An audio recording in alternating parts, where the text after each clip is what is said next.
The following episode is brought to you in part by Women in Motorsports North America, a community of professional women and men devoted to supporting opportunities for women across all disciplines of motorsport by creating an inclusive and resourceful environment to foster mentorship, advocacy, education, and growth, thereby ensuring the continued strength and successful future of our sport. This International Women's Month, we've been celebrating the fearless, trailblazing women making waves in motorsports, on real-world tracks, and in the fast-growing world of sim racing. We'll dive into the journeys of Tatiana Calderon, Brenna Schubert, Nina Hahn, and Sally Mott, chatting about their challenges and the adrenaline-fueled passion that keeps them pushing for the podium. From real-life racers breaking barriers to sim drivers redefining the competition from behind the screen, these women are proving that racing isn't just a man's game. It's anyone's race to win. And with that, I'm your host, Crew Chief Eric from the Motoring Podcast Network. And filling in for Lauren Goodman from the Revs Institute, we have Mike Noss from Init Esports as our co-host, welcoming everyone to our center conversation. So Tatiana, Brenna, Nina, and Sally, welcome to the show. Hello. Thank you. Thanks for having us. Like all good stories, there's always a super heroine origin. So let's briefly talk about how everyone got into motorsports. And let's answer the question, what came first, the sim or the racer? So who wants to take that on? I guess I'll go first. For me, the racer came first. Me and my dad were at a miniature golf course when I was 9 years old, and they had these rinky-dink little go-karts there, and I begged my dad to try them. He was not too keen about it, but I was persistent. So I hopped in the go-kart, and as soon as my foot hit the gas pedal, I was hooked to the adrenaline. So that's kind of where it started for me. Nina, how about you? So as a kid, we went like a couple times to karting tracks, and that was really cool, and I really enjoyed it. And for just being a kid, I wasn't half bad. But then for a long time, it just died down because my family wasn't really into like motorsports or cars in general. And then through video games, I started playing just some normal games and then getting a sim and getting into it that way. Sally? For me, the driver came first, kind of similar to Brenna's story. Got in a go-kart at 8 years old, did my first race, got hooked, and here I am. Tatiana, how about you? Yeah, back when I started, there was not such thing as simulators. So I started also like in a go-kart rental that was near my house. My sister took me. She's 7 years older than me. I got the bug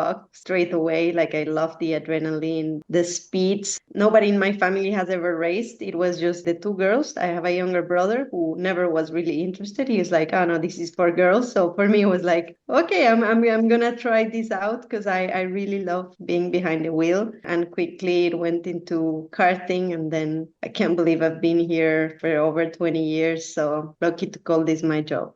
I'm starting to notice a common thread here. Karting. Everybody starts in karting, and that's really interesting. So does that mean that your first, and I'm going to use the term loosely, sim was then some sort of karting game? Maybe it was Mario Kart, maybe it was something else. Let's talk about your first experience in sim. What was the game that got you in, or the title that got you deeper into motorsport and made you more passionate about motorsport and started using that as a tool? I actually got hooked with Gran Turismo 3 on my PS4, I think it was.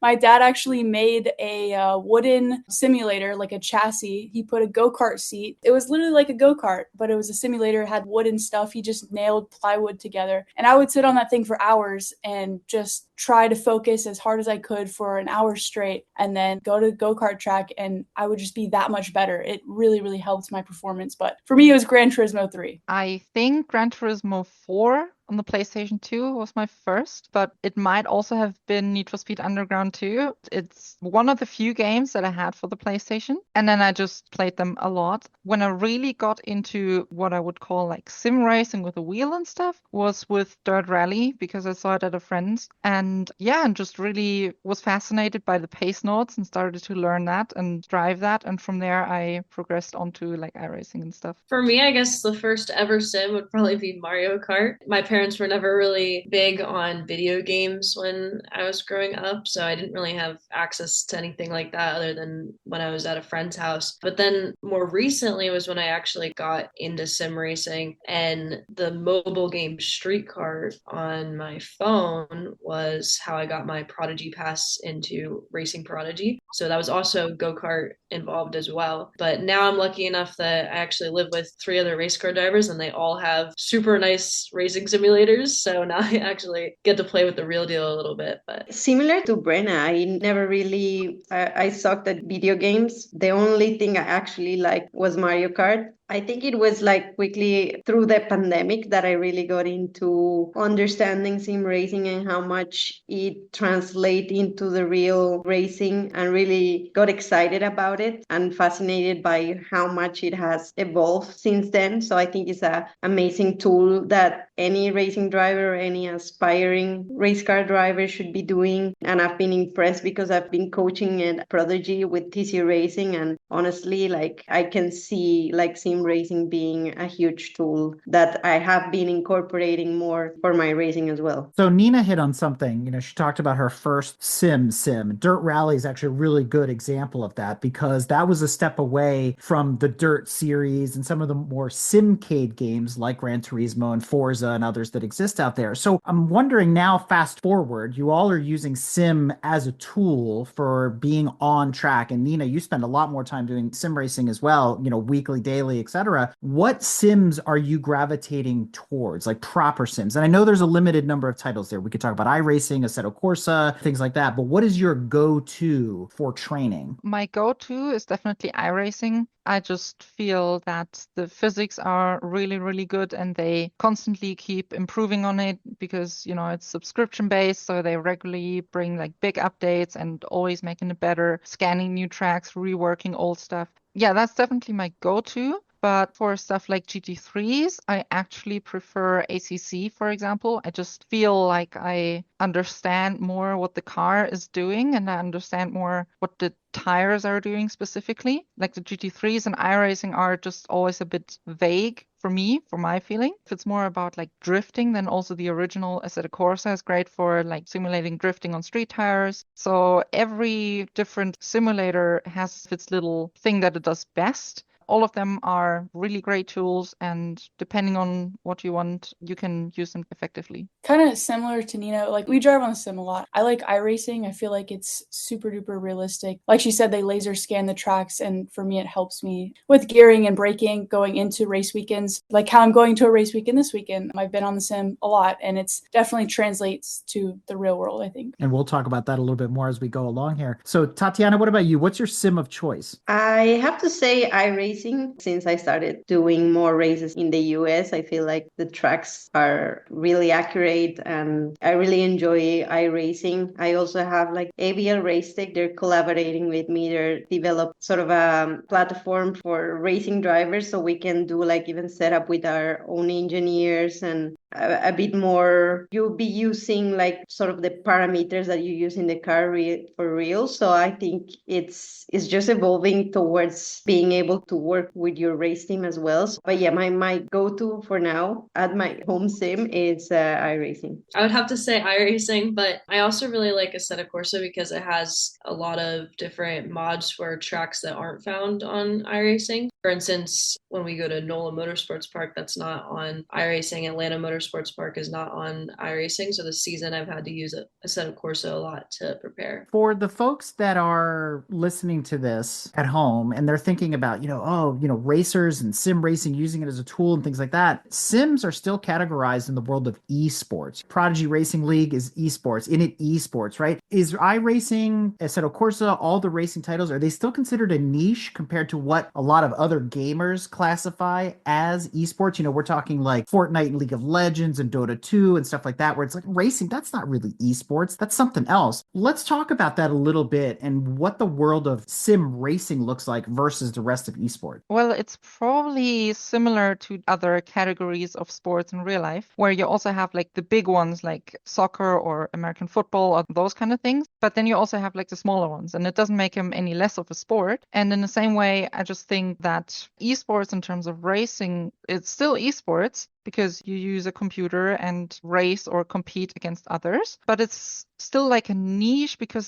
there aren't that many people in it yet. And also, since for most games, the only thing you need is kind of a keyboard and a mouse, and you can already start playing. But for sim, you need to actively decide to go out and buy a steering wheel and sets of pedals or something like that. Even though the entry barrier for sim racing is significantly lower than for real life motorsports, it is still higher than for a lot of the other esports Motorsport variant. I mean, I'm not super familiar with esports in general, so excuse my ignorance, but I feel like sim racing has a lot more physicality involved, even though it is still electronic sport, but it teaches you more valuable lessons for the real life side of it than maybe some other esports might. You know, one thing also we often talk about here with sim racing and the differences between real life and virtual. I know especially we have some here that are quite expertise in MX5s in particular. So this is one in specific when it comes to the sim versus real life in the G-force department. Some people often say, oh, this isn't a realistic feeling because you don't have the G's, you don't have the leaning through the corners or the bumps necessarily to feel. But I'm curious to hear on your guys' perspective. So why don't we start off with Sally, because I'm very interested to hear her perspective on that as well. I get that question a lot. I actually feel like the braking and the gears are very like dead on accurate. I feel like the car handles more like a spec Miata. It doesn't really handle like a cup car just because of the way that the rubber bushings in the back cause it to transfer weight more abruptly. You can kind of manipulate that with your footwork on the sim. I feel like the handling could be more realistic. It's pretty good, but I would say the GR Cup as well on iRacing feels pretty similar to the MX-5. Kind of a combo of both would be perfect, but they got the gearing and the braking like dead on. I mean, it's helped me so much. Like when I show up to a track that I've been practicing on in iRacing, I got the gearing, I got the braking down. Now it's about getting the feel and really understanding the weight transfer because you don't have that in a sim if it's not a motion sim. I'd say it's pretty realistic. I mean, I'm not sure exactly about the G-forces. I mean, of course, you're only really going to feel that on the racetrack, but I always try and make sure that I'm setting my force feedback as high as possible so it's similar to the Radical, because the Radical takes a lot of upper body strength. You know, if my steering wheel is too soft, I'm like, nope, we got to bump this up, got to get my arm pump going. I come from a single-seater background, and most of those cars had no power steering, so I can identify myself with going up with the force feedback on the steering. There on the single-seaters, the G-forces are such a big part of driving it, right? So for me, like if I drive a GT on the sim or sports cars, it feels a little bit more similar to what I would do in real life. Still missing a little bit of that braking, deceleration. It's hard for me to feel in the sim, but I think the gearing and exactly where I struggle in the sim, it relates to where I'm struggling at the track most of the times. So I think it's a good indication of what you will probably struggle with and how you're gonna adapt or improve. You have a bit more time to think about it before you hit the track. So I think that's a great tool from the sim, but I still definitely miss a little bit of that G-force feeling. Makes sense. And lastly, Nina, for this one. Very similar to the others. My real life racing time has been somewhat limited. And I usually like to compare it to my Formula student days because it's also open wheel and stuff. Since the tracks were so tight and had so many corners and stuff, and you quite frequently pulled like 2 or 3 Gs in the corners, it did fatigue your legs and arms way quicker than sim, obviously. But in sim racing, I think what's really impressive is more like the mental endurance that some top drivers really put forward, because the top drivers are really good at just putting out the same lap time for an hour straight or something. And that is definitely very impressive. Do you guys think that gear makes it better? Do you think you need a Logitech G920 versus the Fanatec CSL Elites versus the top-of-the-line motion simulators? I'm curious on what your guys' takes are from the top all the way down to the bottom of those. It definitely matters. If you have better equipment, it's going to be easier to feel like on iRacing. Okay, Sebring, for example. I started with the 29 Logitech. I now have a Simagic wheelbase and just better equipment, everything, pedals, like overall. It's an investment, but I'm taking my racing career more seriously, so it's more of a tool. I can feel the track way more better, like just talking about Sebring, because there's so many bumps. The force feedback is insane, and it's so realistic, so I want to be able to take advantage of it. So I think it definitely matters. You have to get the best equipment if you're going to take it seriously, because it's realistic. Good equipment is important if you want to really get to the top, but it's also that like you need to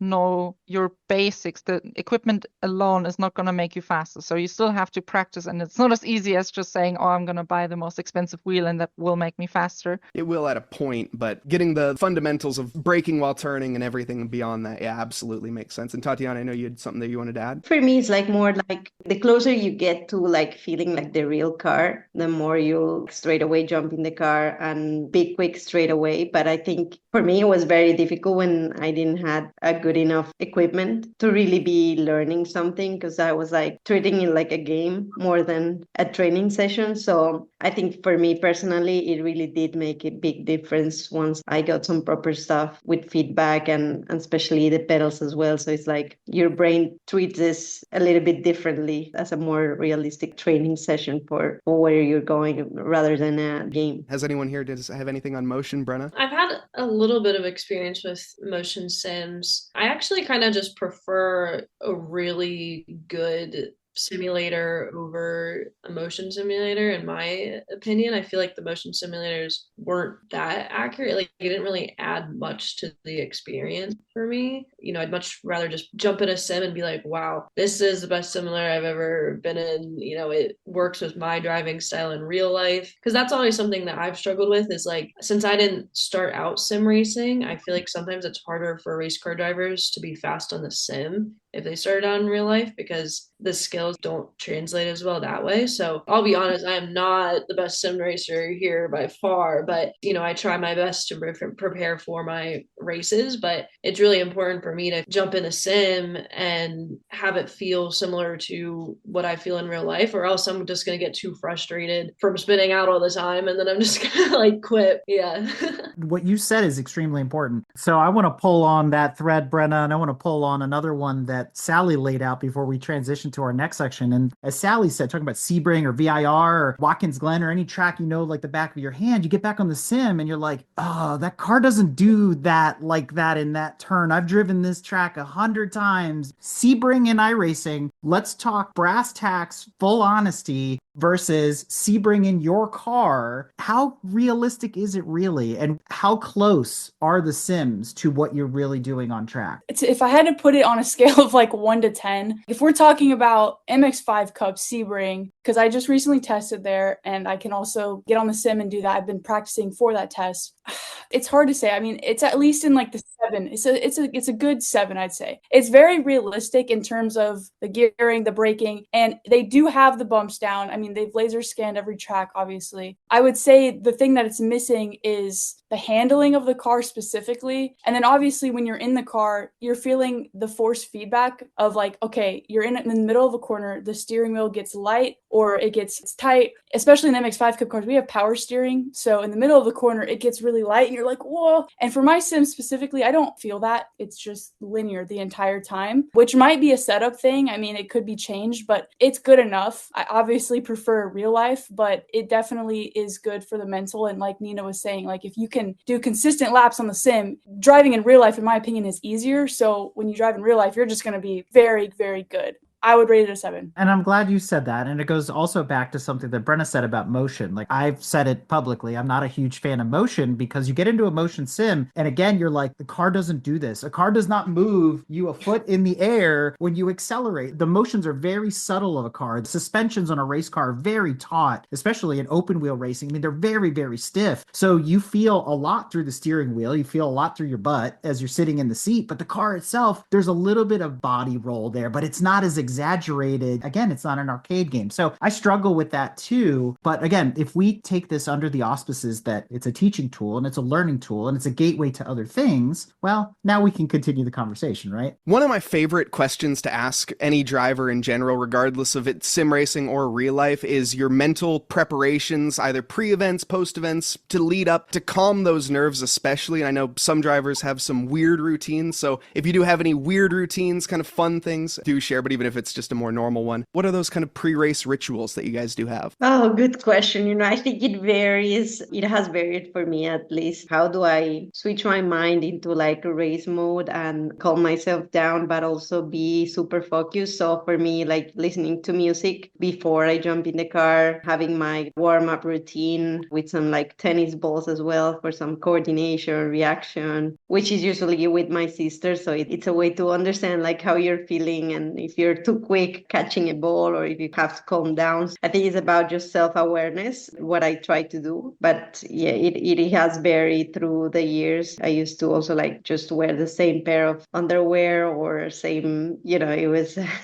same pair of boots or stuff like that. But then I grew up and started to do this a bit more. But it involves having that dopamine of physical activity and relaxing your mind or activated with music. I love the juicy details too. Nina, why don't you go next? I meditate quite regularly. When I do start feeling the stress before a big race or something, I just use some deep breaths to get myself into like that focus state from meditation. Yeah, I use that to calm down and start being focused. Awesome. Sally? For a race, I like to meditate. If I'm like really nervous, I like to jump rope and kind of get some energy out and try to like calm myself, because I do the best whenever I am just like very centered and very calm, not thinking about anything else. So jump roping and meditating and some music sometimes. And Brenna? I listen to California Girls by Katy Perry. That's my pre-race ritual. I discovered it at Homestead because my crew chief played California Girls before I went out, and then I podiumed in the practice. So I was like, yep, that's going to be my ritual from now on. But that's your song.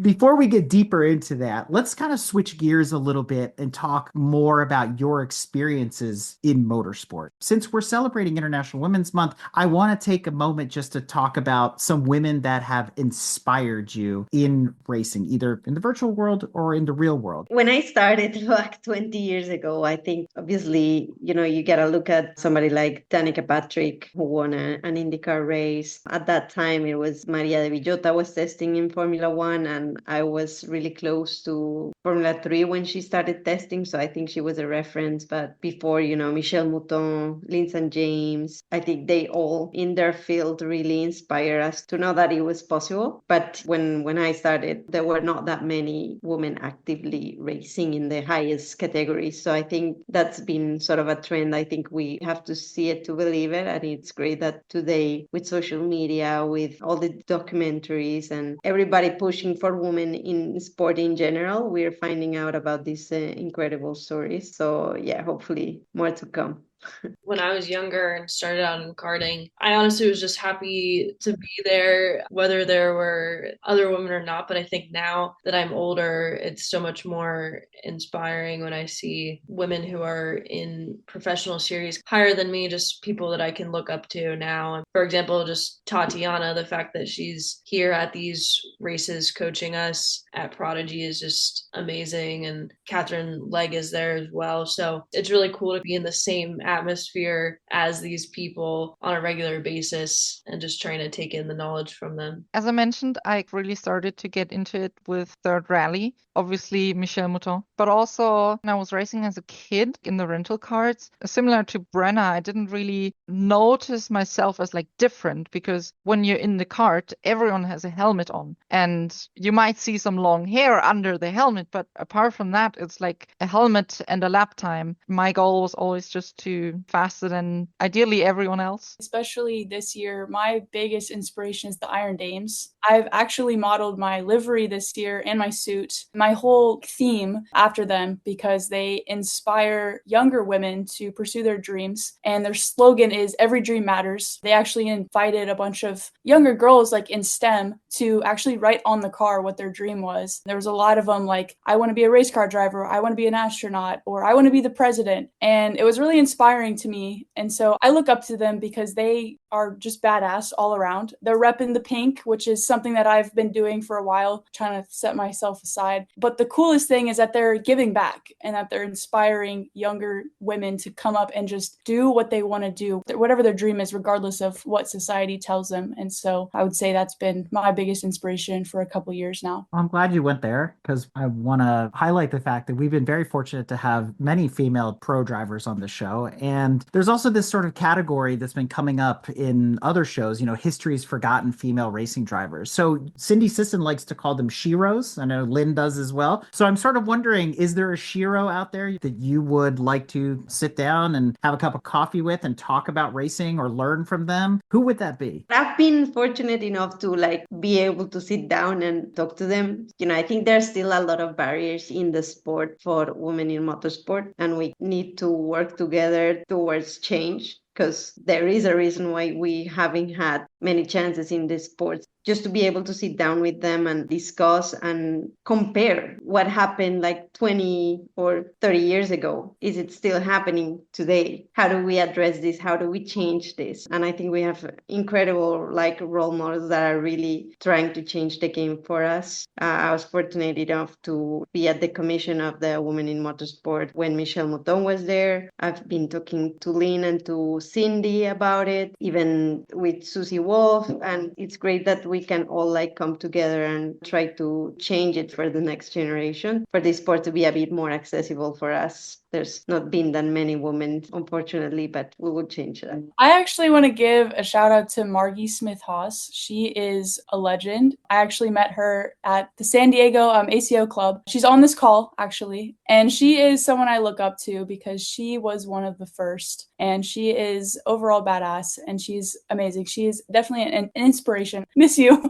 Yeah, I'm going to say her. I would have to say Michelle Mouton, because I love her quote where she said, somebody asked, what does she feel before she gets inside a race car when she's in a race car? And she said, I feel nothing. And I feel like that really resonated with me because I kind of felt the same for a really long time. And right now I'm trying to get back to that, because when I felt that way, I was winning all the time. And now I've kind of lost that confidence and I kind of think too much when I'm in the car now. So I'm trying to get back to that point. So maybe she would be able to help me with that. Similar to what Brenna said, like Michelle Mouton, but also maybe one of the earliest, I'm not 100% certain on that, like Helenice. And also with what Tatiana mentioned, is to ask okay, what were their biggest struggles back in those days, and to compare that to what the struggles are today. On the one side, appreciate what maybe has gotten better and what has changed, but also to just emphasize what problems are still there after all these years. Would be very interesting to talk about those different types of motorsport. I'm actually really glad that you did bring that up, as well as both you, Nina, and Tatiana making that comment, because this is something, of course, that we would love to talk about here as well. What challenges have you faced as a woman in motorsports, and what are some of the ways that we can address those moving forward as well? Well, I know for me,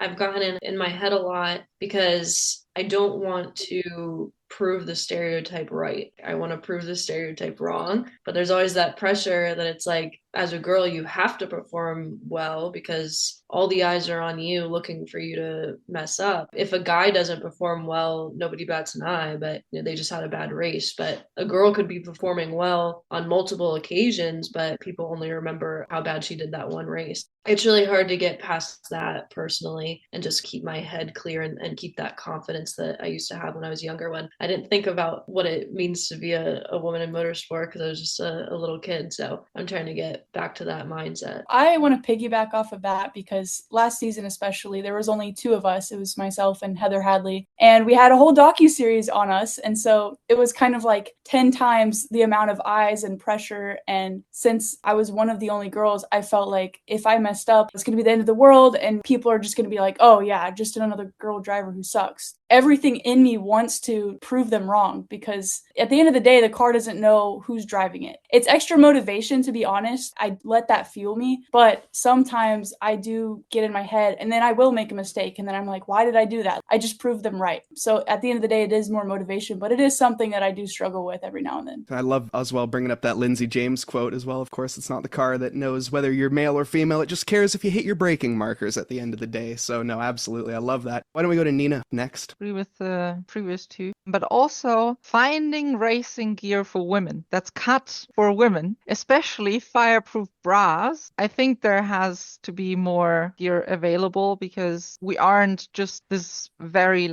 niche thing anymore. There are lots of women who need race suits, and not just race suits, but also mechanic suits, working in pits, for example, on the side of the racetrack. I would really appreciate if there was a bit more, let's say, very entry level priced stuff for women. Very interested here, Tatiana, to hear exactly what you can say, as well as, like I said, when it comes to some of the ways that we can move forward in improving it as well, because somebody who's been in the scene for such a long time, I feel, might have some pretty good insight here. Oh, thank you. I think it resonates with what we're discussing, right? Like just even the gear, it's a big topic. But if you go beyond that, it's like the cars are all designed with male measurements. Even in like a road car, you're more likely to get hurt if you're a woman because they take the base measurements of male. We have to train in a different way because we have a period every month. So our hormonal system is very different to men. The way we see the world, our vision, the way we feel the car, our muscles, the way we brake, there are differences. But everything has been designed to suit men's nature and not woman's nature. And when you're looking for tenths of a second, that's the difference in any category these days. You got to take those into account. So I feel like we've always been on the back foot naturally. It was not really our fault, but it's our responsibility to make sure that people are aware of the changes that need to be made in order for us not only to be safer, but to be able to show our full potential. So the way you set up a car for a man, I mean, everybody is a bit different, every driver, but there are certain characteristics that a woman needs in order to be quick because our thought process also is different. So I feel like there's so much research to be done on that area. And sometimes that's why we're being judged so quickly, right? They give you 2 races and otherwise you're out. It takes me longer to get up to where I feel the car is comfortable and I can drive it and convince those engineers and convince people to make those changes. It takes longer for us to earn that trust. So I think there's so many things that still need to be changed for women not to participate, but to have the possibility to win. And that's the game changers. I'm very passionate about trying to do some studies with even Purdue University, with other different aspects to make sure that they're taking us seriously in the design of cars and in so many other ways. Makes sense. And I think this is actually a really good segue to get us into some of the misconceptions that you guys have faced throughout the years of sim racing, racing in general, of course, with females just being involved in the scene. There's some flack that's been thrown the way and obviously some ways to deal with that as well. So I'm curious to hear on some of the stories that you guys have had regarding that. And again, ways that we can improve that as well moving forward. So why don't we start off with Nina? It's difficult to put like all the stuff into words. What I sometimes felt like is that people think that women are like less interested or less motivated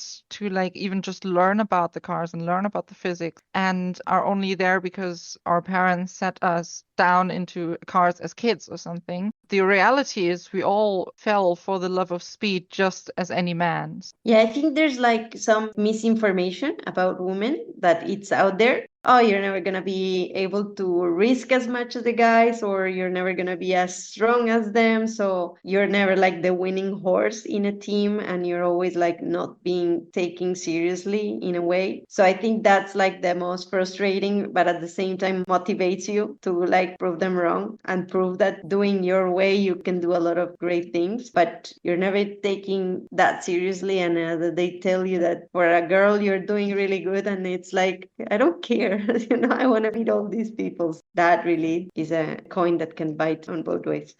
I feel like at the track, especially when I'm getting coaching, for example, and we're looking at data and we're overlaying with my teammates who are top 5 or even winning the race. And we're looking at data and maybe I'm struggling and the coaches are almost like they're talking down to you in a way because they're like, oh, you're a girl. Like we have to be more sensitive and we can't be like, all right, you suck here. Like pick it up. I have to tell them, I'm like, hey, tell me like bluntly, be as blunt as possible. Like you suck. You need to do better here because that's how I learn. And if they sugarcoat it because I'm a girl and I can't take it, then I'm never going to get better. I just feel like sometimes you have to be like very assertive with how you want to be talked to and how you want to be coached. Because I agree with what Tatiana said. Sometimes they'll be like, well, you're doing good for a girl. And that's not why we're here. We're not here to be top finishing female. We're here to be the best, not the best girl. And so that's something that I think a lot of the mechanics, even the mechanics and the coaches and my crew chief have to be like, hey, you need to talk to me like I'm a boy.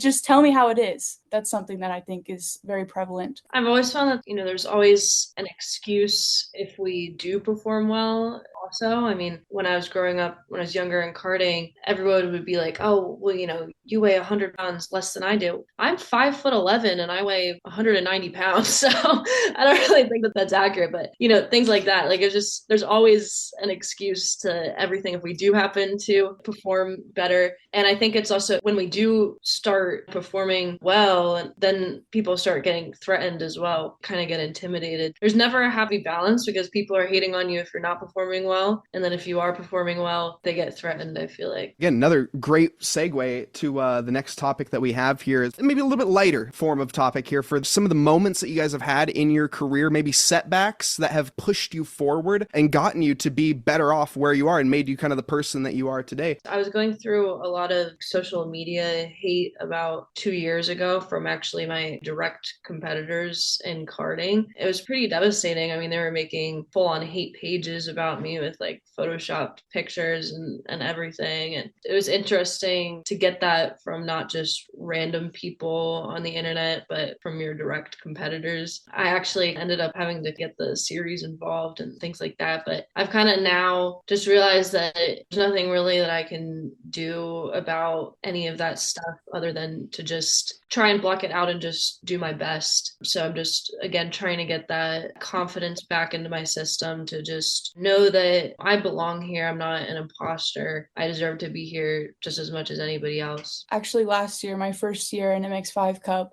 especially at the beginning, getting top finishing female award, even when, I finished 18th or 19th because I'm so new and I was trying to figure everything out. I remember specifically one time I had posted, I worded the caption wrong. I said podium in race 1 or whatever it was. And it was a picture of me holding top finishing female award. And then there was just hate comments like, oh, wow, like, it was like 18 people who finished ahead of you. And I was like, you know what, you're right. But that clicked for me. I was like, you know what, this isn't something that I'm striving for. I'm not striving to be top finishing female. I'm striving to be the best. And so I kind of stopped promoting that because I was like, you know what, it doesn't mean enough to me for me to like push it out there. If I get a top 10 or if I get a top 5, that's when I'm going to be super excited. But just the comments were like, wow, like that's what you're happy about, like finishing, 18th and 19th. And I was like, you know what? No, just because I got this check because I beat one other person, it's not good enough for me. It kind of pushed me to be better, have a different mindset. Yeah, well, one setback that is still sometimes on my mind is in the Formula student times, we always had these driver selections each year because one of our team was then selected driver to be competing against the other universities. And in the first year that I was part of the driver selection, there was like on the track that they laid out was like a bump. And then they told us, hey, be careful in that bump, like don't break the car. I did take it carefully there. Everyone else didn't. And I didn't make it into like the last stage because of a couple of tenths, which you lost a lot of time if you didn't go full there. Basically, that switched something in my brain and where I was like, I'm just going to go fast. I know it's not going to break the car, so it's going to be fine.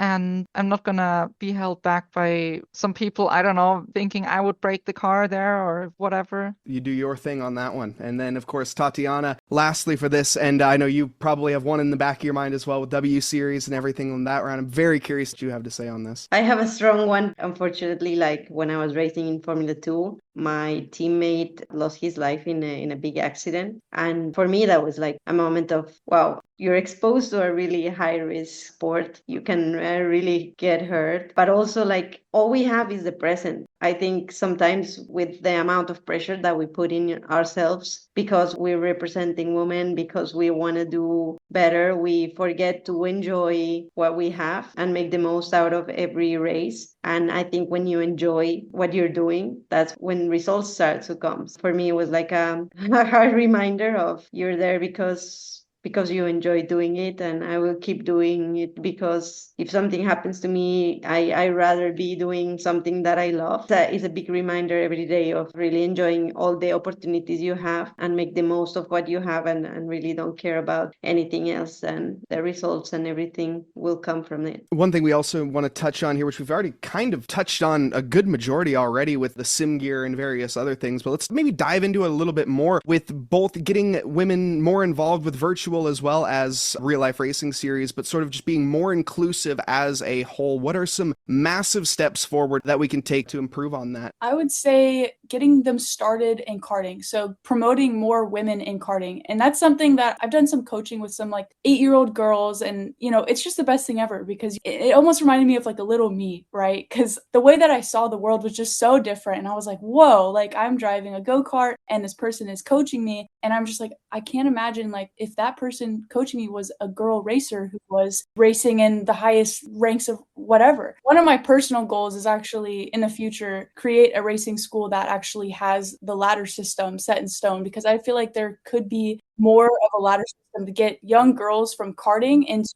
either open wheel, oval stuff, or sports car. But I would say start at the grassroots level and get them up from there. We need more experience. I feel like there's a lot of girl drivers out there who just simply did not start at the same time that most of the guys did, because they started so young and they thoroughly worked their way up the ladder. Whereas for me personally, I skipped a lot of steps because of the Women's Initiative Scholarship. And I wish that I had that extra experience to fill in those gaps, because I would be a lot better by now. True to my heart as well from teaching karting schools. I used to do that myself. So that's just, I love it. Yeah. Brenna, curious to hear what you have to say on this one. I think a big thing is just a positive attitude and your engineers, your coaches actually listening to you and taking your feedback into consideration. I mean, a few of us have mentioned that it's hard for us to get them to actually listen to what we're saying. At the last race at Homestead, I finally had that for one of the first times ever. I had two amazing coaches, Pietro and Enzo Fittipaldi, and they listened to everything I had to say. Same with my crew chiefs, listened to every feedback that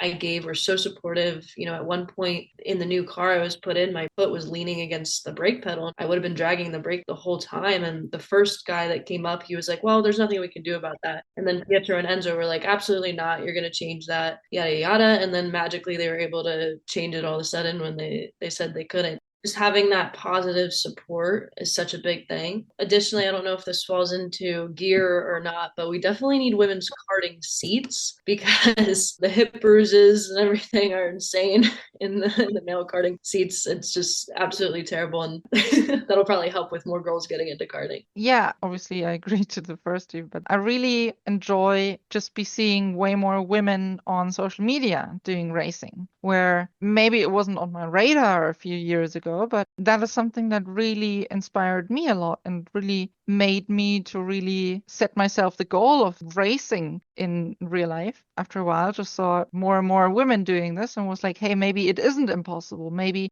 there are women who do this, and there are many cool communities out there for specifically women in motorsports or sim racing where you can connect with them, and it's obviously easier to talk to them about maybe like the same issues that you had because you're a woman, and then connect that way, and also maybe have different ways of explaining, different way of understanding stuff, and just really like how the whole social media and communities are growing currently. The increase of getting news and getting the exposure that women need, I think it's naturally going to inspire more girls in all aspects of motorsport. So I think we need to keep pushing for that visibility, but there's still a lot to be done in like the sponsorship side of things and really creating better support for the young girls starting, because it's a very expensive sport in any way you look at it. There's more to be done there. As I said before, I think it's great. Participation is a big step, but then it comes down to performance as well. And I think that's the next step that we need to achieve, to focus on making sure that women have the right tools to perform. It will come, but it just takes a little bit longer than what we want. We're naturally racing drivers, not very patient, and I would like to see more change in that and more participation and more opportunities with sponsors. But I think we're all moving in the right direction with the right organizations like WIMNA, like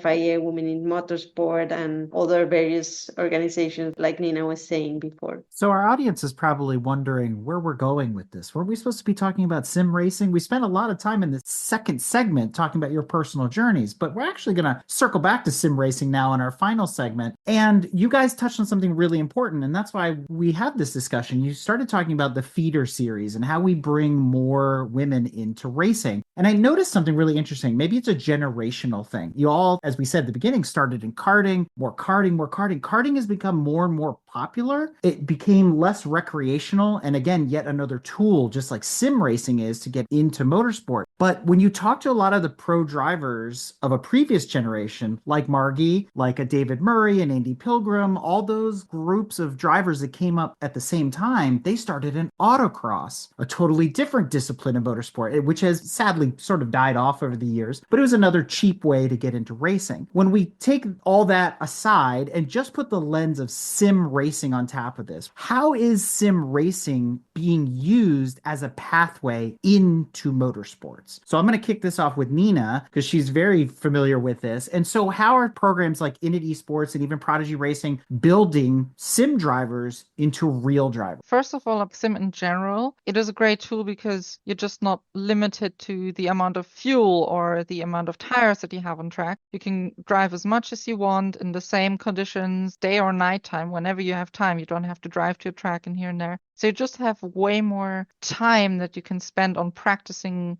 exactly what you need to practice on. Yeah, and then obviously if you have these competitions online, these feeder series as you call them, you can compare against people worldwide and really see, okay, how good am I? Or was I just maybe good at my local karting track? There aren't that many opportunities yet to really get from sim into a car directly, but they start to get more and more. And big series, for example, eNASCAR, where you have some people who start out in sim and then go through the roster and improve and learn basically what the differences are between sim and real life, and then become really good racers because they have so much practice. They can quickly adapt to like new cars or new tracks and changing conditions in real life. So Tatiana, working with Prodigy Racing League and being a coach there, how are you building those pathways into motorsports for these young ladies? I have to say I've been hugely impressed with the level of performance of all the sim drivers that are in Prodigy. So to me it was a like eye-opener, like as I said before. So I think it's a clear pathway for young girls to start. Like Nina was saying, if you need to go to the track and you put tires and you need so much money to get started and to really learn the basics, and even like from the data points, you can shortcut so many things by training in the sim. So I think it's going to be making it more affordable. There are some sim racers I found out as well. You get paid in certain teams to do the job. Sometimes, as a racing driver, you suffer a lot to even get a salary sometimes. So to me, it has opened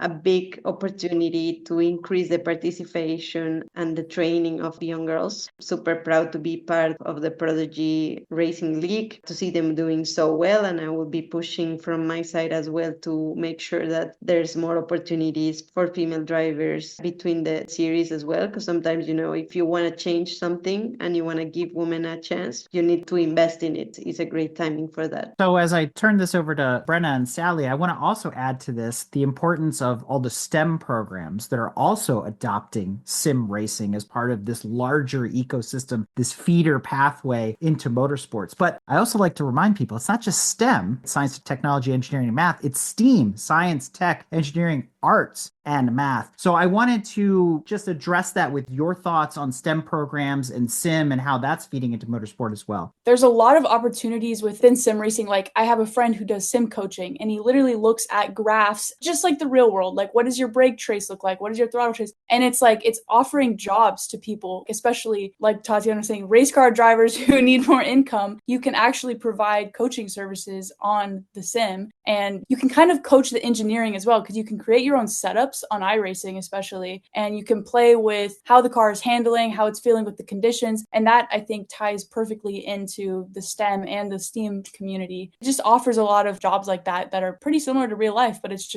on the simulator. Sally brought up a good point, but even with regards to STEAM, with the arts aspect, I'm sure they need people to design the liveries in sim racing and stuff like that. So all types of aspects that go into sim racing as far as jobs are concerned. Nina had mentioned she was in Formula Student. I was in Formula SAE. We definitely would use the sim to practice for our yearly competitions. a lot of the jobs now in engineering, they pretty much only hire you if you competed in Formula SAE. So all of that combined together, I think it's definitely opening up pathways for everybody, not just the drivers. So I want to close this thread with Nina, who we started with, specifically because in it has the Sim for STEM program as well as the Screen to Speed program, which you've come through. And so I wanted to get your take on that, what that means, and how all of this is enveloped together. Init Esports does certain STEM events. And I'm not too much involved because I'm in Germany, so I can't really do much stuff like on site in America, sadly. But they do go out on tracks or like to schools and just build up a rig and give especially young girls a go and just showing them the ways around and like all the different destinations within that big field.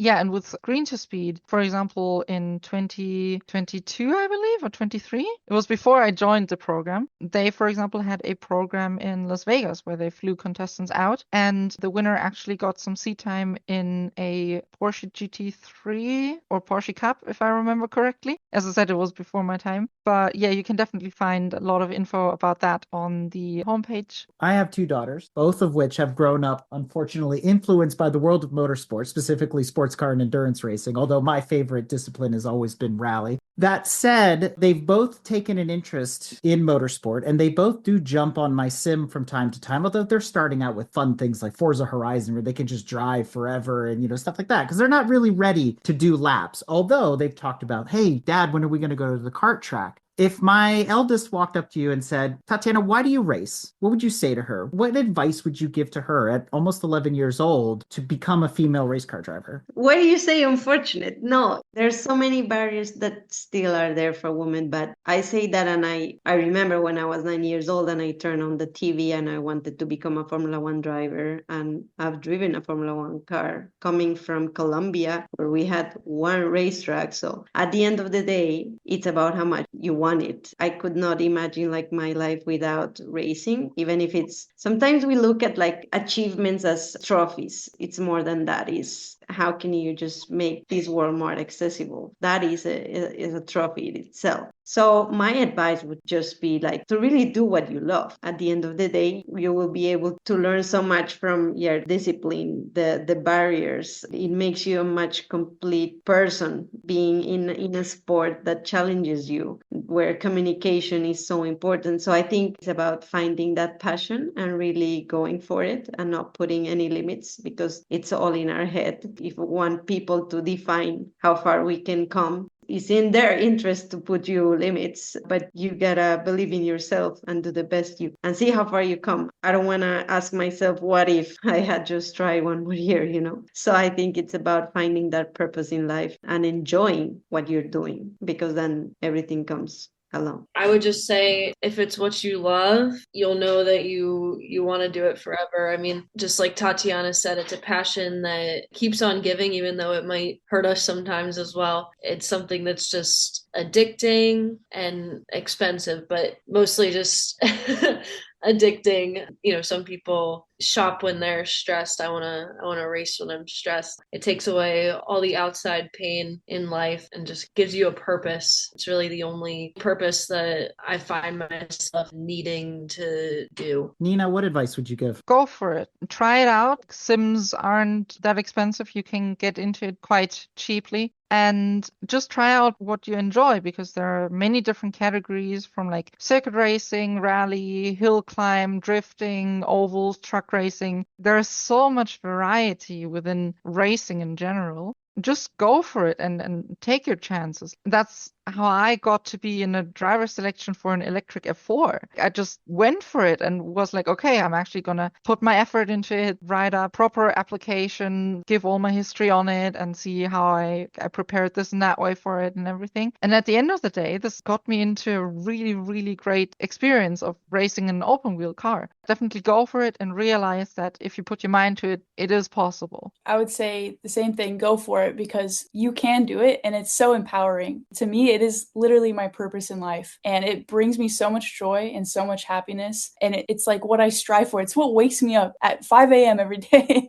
I mean, and it's so rewarding. The lows are low, but the highs are so high, and I've learned so many life lessons along the way. So I would tell her to absolutely go for it. And if she loves it, she's going to put her all into it, and it's going to be the best thing in the world because it's so empowering and it's very rewarding. We've talked a lot here about past, presents, but we haven't talked too much about the future necessarily. So I am very curious here, and why don't we start off with Nina? What is the future for you, for Nina Hahn? When I really started to take sim racing seriously, it kind of came as just a step to reach my goal, which is to race in the 24 hours of Nürburgring on the Nordschleife, which maybe coming from Germany, maybe I'm a bit biased, but it's just such a great race. And I've been there last year for the first time. Sadly, it was cut short a bit, but I do plan on spending quite a bit more time on the track this season. And as I said, my goal is definitely to race in that. To get there, you need to do like the different licenses. And because it's so long and difficult track, you have to get special licenses to be able to race in that race. And I'm currently still finishing my education. So I need to do that first because that's also very important to me. But on the side, like on the weekends and everything, I try my absolute best to get as many steps done as possible to one day race in the 24 hours. Awesome. And now, Tatiana Calderon, what does the future hold for you? Well, I've been fortunate enough to race in many series, but of course, I want to win a 24-hour race, either if that's Daytona or Le Mans on my cards. And I want to be back racing in IndyCar. I've never had the chance to do the Indy 500, and it's something that I'm passionate about. And I am still with the energy to hopefully one day make it there and make a good impact.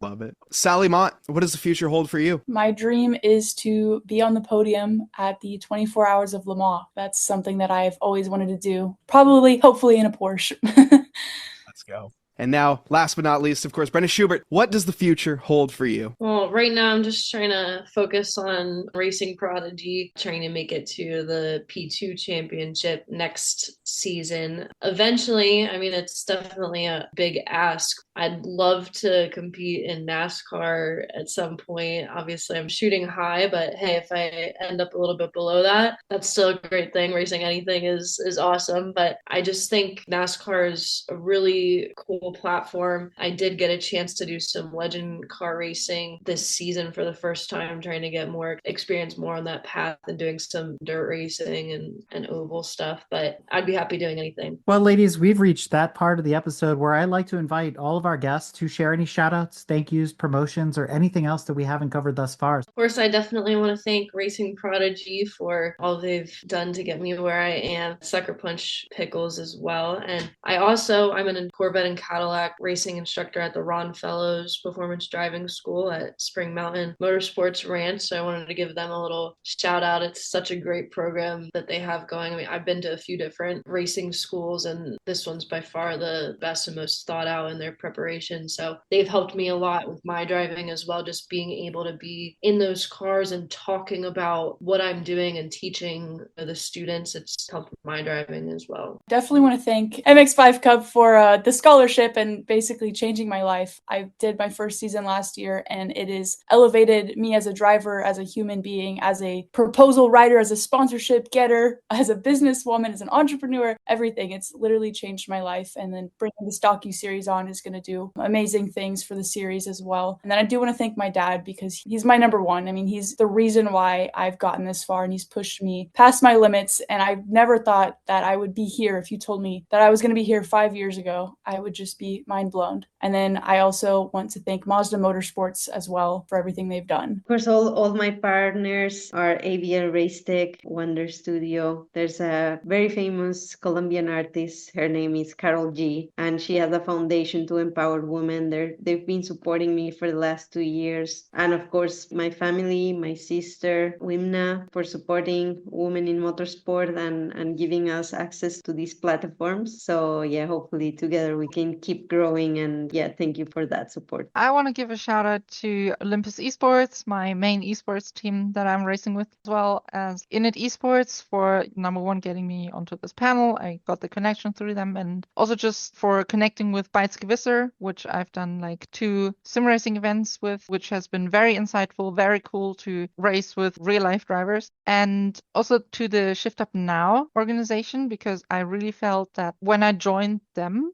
they had like some some great webinars that helped me a lot personally in how to really do more social work and promote myself more. And I really feel that that has made a big impact. Well, before I turn this over to our title sponsor for a few closing words, you never know who's going to drop in on the audience. And I see that Steffi Bao, one of our sponsors from In It Esports, is here. Steffi, do you want to say a couple words before we close out? Yeah, it's been a pleasure. And you ladies, keep going, never give up. I used to be a racer as well. And I think sim racing is the way to go, in regards to opening up more pathways and opportunities. And proud of all of you. And let's do this all together. I will turn the mic over to our title sponsor, the International Motor Racing Research Center, for a few parting words. Ladies, I've just sat here in awe of each and every one of you for the last hour. It's just been great. This has been a wonderful series. I think this has been a great way to wrap it up. Hopefully we'll continue with this. For Brenna, Nina, and Sally, and Tatiana, thank you all for your time. Thank our associate sponsors, Society of Automotive Historians, ACO, WIMNA, Racing Prodigy, and In It Esports. Again, thank you all for taking the time. It's been wonderful. Really appreciate it. Thank you so much. And I have to give a special shout out to Mike Noss for filling in for Lauren Goodman tonight on short notice. So thank you, my friend, for coming on and co-hosting with us. And on behalf of everyone here and those listening at home, thank you, ladies, for sharing your stories with us. And that's a wrap on our International Women's Month coverage. We celebrated the fearless women pushing limits in motorsports and sim racing. A huge thank you to our panel for sharing their journey, insights, and passion.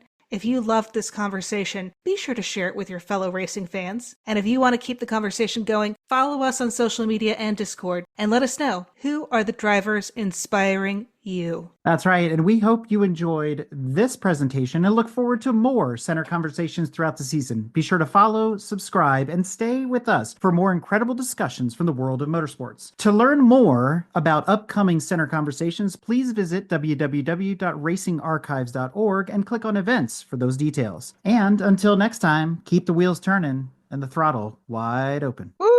Thank you. Thanks for having us. Yeah, thanks for having us. Thank you, ladies. It was really terrific. And that's a wrap.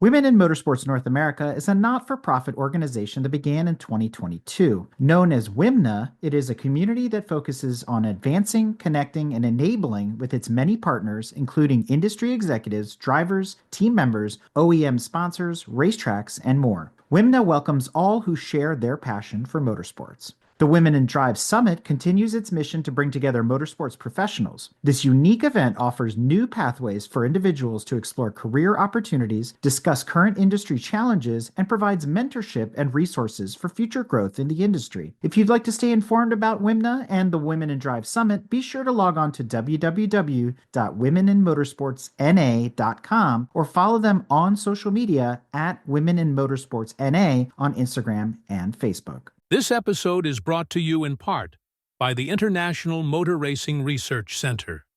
Its charter is to collect, share, and preserve the history of motorsports, spanning continents, eras, and race series.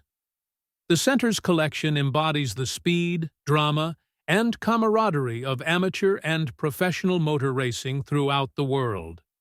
The center welcomes serious researchers and casual fans alike to share stories of race drivers, race series, and race cars captured on their shelves and walls and brought to life through a regular calendar of public lectures and special events. To learn more about the center, visit www.racingarchives.org. This episode is also brought to you by the Society of Automotive Historians. They encourage research into any aspect of automotive history. The SAH actively supports the compilation and preservation of papers, organizational records, print ephemera, and images to safeguard, as well as to broaden and deepen the understanding of motorized wheeled land transportation through the modern age and into the future. For more information about the SAH, visit www.autohistory.org. We hope you enjoyed another awesome episode of Break Fix Podcast, brought to you by Grand Touring Motorsports. If you'd like to be a guest on the show or get involved, be sure to follow us on all social media platforms at Grand Touring Motorsports. And if you'd like to learn more about the content of this episode, be sure to check out the follow-on article at gtmotorsports.org. We remain a commercial-free and no annual fees organization through our sponsors, but also through the generous support of our fans, families, and friends through Patreon. For as little as $2.50 a month, you can get access to more behind-the-scenes action, additional pit stop minisodes, and other VIP goodies, as well as keeping our team of creators fed on their strict diet of Fig Newtons, gummy bears, and Monster. So consider signing up for Patreon today at www.patreon.com/GT Motorsports. And remember, without you, none of this would be possible.